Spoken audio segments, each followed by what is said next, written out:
Eh ben, figure-toi que j'y ai pensé à le faire au Thermomix, sauf que je me suis dit que ça allait envoyer le truc partout autour et que ça allait être chiant, tu sais, que ça allait pas me faire une belle pâte. Du coup, j'ai réfléchi depuis que j'ai pété mon mixeur. Et depuis que j'ai fait que le blender, là, ça marche, mais je donne pas cher de sa peau très longtemps. Donc, j'ai réfléchi. Et qu'est-ce que j'ai trouvé?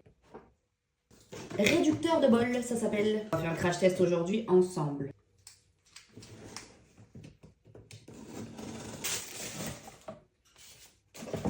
C'est un truc que tu mets dans le bol. Voilà. Et ça permet, au lieu, quand tu fous tes oignons ou tes trucs, que ça vienne jusqu'en haut, quand tu as une petite quantité à mixer, tu mets ça.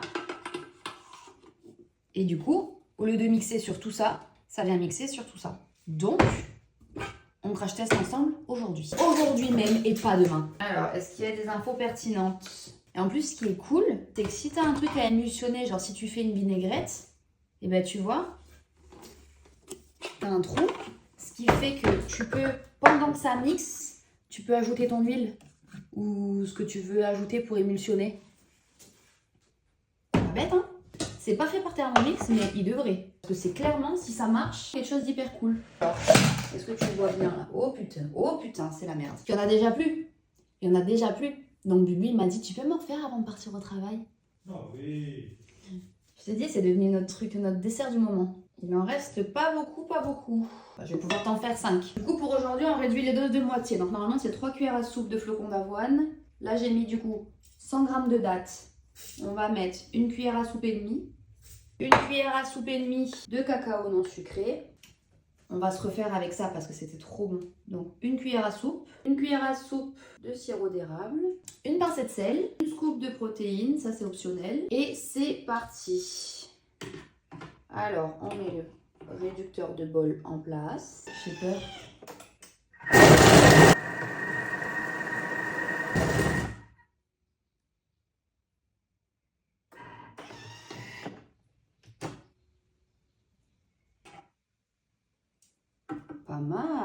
Pas mal du tout. Franchement, c'est bien. Au niveau de la texture, on est bon, hein, comme ça. Mais écoute, c'est validé, hein. Il n'y a plus qu'à se faire des boules. Dans un bol, on se casse du chocolat noir, chocolat fondu, boulette dans le chocolat, petite pincée de sel, un peu de noix de coco. Et voilà. Ça part au frigo. Je vous fais pas la dégustation, vous commencez à la connaître, hein. À plus.